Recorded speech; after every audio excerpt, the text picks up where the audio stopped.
Well, we like to think we win more. I mean, we've won about 80% of our races, and so we're kind of like college coaches. We're expected to win, and if we don't win, we won't continue to get hired. So we've won over the 500 or 600 races we've been involved in. We won 80% of our campaigns. As a result of that, we've had to become more creative, to be more interesting, to try to do ads that are funny, that are not just kind of hit somebody and make them look as ugly and bad and as much of a caricature as possible. But the public is starved for people who are the real deal, who are authentic, that they can like. And so over time, we've had to put more and more candidates delivering their own message. It's become more and more important, not just that a candidate can kind of think through and poll and fine-tune their message testing, but they need to be able to deliver it. People have to get a sense of who they are. When I first got in this business, we didn't put a lot of candidates on camera because some of them weren't that good.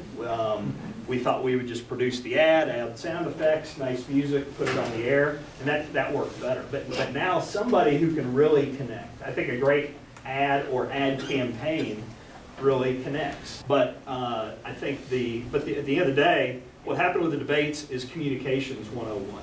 It's not the message the candidates thought they got out there, it's the message that was received.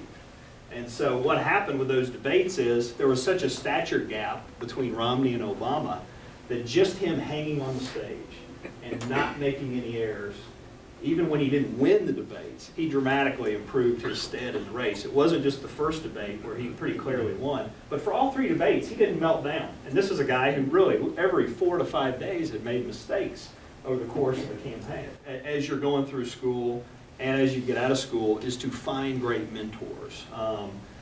From my mom's here, who she was a great mentor for me along the way. My first public speaking contest I won, she coached me through it, and it was a political speech. So Dr. Kell, my business partner, who I've been in business with for 20 years, he's been a great mentor. There's nothing smart, accomplished people like more than somebody asking for their advice and who needs their help.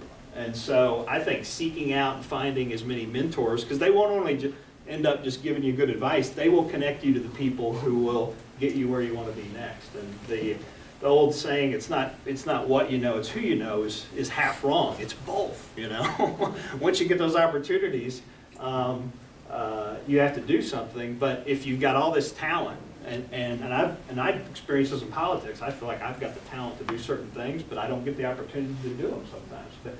But it's getting the opportunity to show off your talent because you know the right people. Because in my company, I've gotten to where almost everybody I hire either works for a partner company or comes out of my company.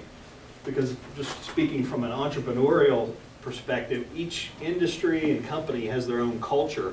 And it's hard to, people who have worked in a lot of other places, it's hard for them to fit in their culture. And we've got a very specific one. We're a small business, we're very entrepreneurial. We work in a creative realm. We make commercials and music and advertising, but then we're in politics as well. And there are different competing parts of your brain.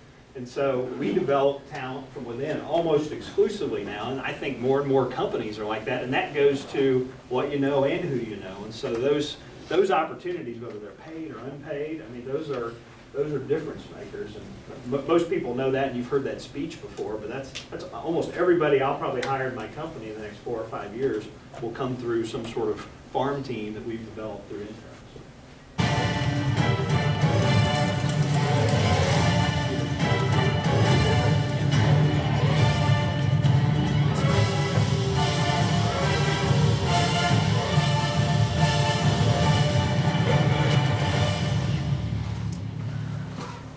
I'm Lacey Clay, and I approve this message. Governor Nixon, the AFL-CIO, and so many Democratic leaders are uniting behind Lacey Clay and rejecting Russ Carnahan's underhanded tactics. We are standing with Lacey Clay. I get it. I'm in touch with the middle class. That's why I want to give back and get results for our community. Jason Powell for representative. Powell for the people. Are you sick of these political parties? Let's start electing independents. I'm Alex Pires. I approve this message because I'm an independent for the U.S. Senate in Delaware. George Washington was an independent. Am I comparing myself to Washington? Of course not. from 2004 on, a lot of these campaigns are not waged mano a mano, campaign versus campaign. You have the Democratic candidate, Republican candidate. Then you have the party in DC on each side. It's more like 5-on-5 basketball as opposed to a 1-on-1 boxing match. And so that's already been set in motion.